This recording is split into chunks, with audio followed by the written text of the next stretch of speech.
لكن أنا كنت مصممة أطلع برّه مصر خالص، مش عايزة أعيش الحياة الروتينية وأتجوّز واحد تكون حياتنا كلّها مشاكل، ومنهم واحد كان زميلي في الجامعة، كان اسمه رامي، كان معجب بيّا أوي، وجِه في يوم وقال لي: "أنسة ريماس، أنا كنت عايز أكلّمِك في موضوع مهم." قُلت له: "خير، إيه الموضوع يا أستاذ رامي؟" قال لي: "أنا معجب بيكِ وكان نِفْسي أتقدّم لِك، ادّيني رقم والدِك أكلّمه، ده لو ما عندكيش مانع."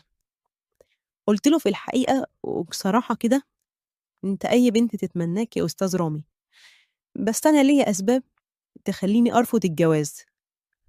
قال لي: "ممكن أعرف إيه هي الأسباب؟" قُلت له: "بصراحة أنا عايزة أسافر تركيا، ما أنت عارف إنّي باشتغل في قسم تركي، وكان نِفْسي أوي أسافر تركيا وأتجوّز من هناك." قال لي: "طَب وإيه الفرق؟"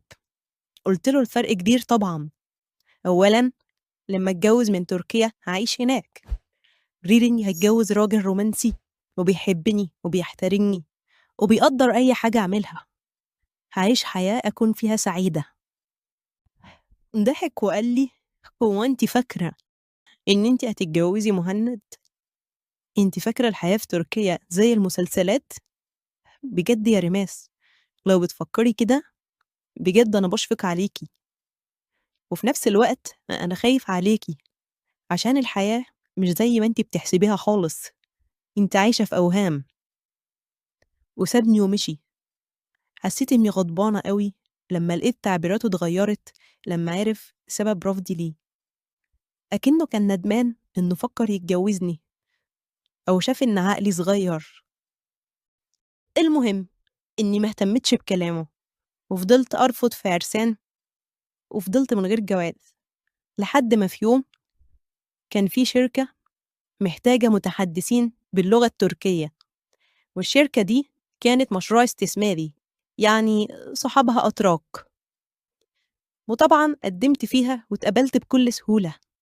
وفي أول يوم رُحت الشركة، لقيت فريق العمل بيضم مجموعة من المصريين على مجموعة من الأتراك، فرحت أوي وقُلت بس هنا هالاقي فتى أحلامي، بس مش عايزة أبيّن أي حاجة، هو لازم ييجي من نَفْسه.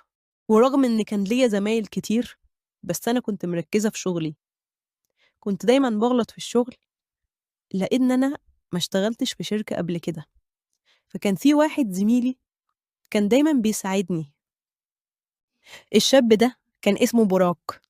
ورغم إن اللي كان بيننا كلام في حدود الشغل،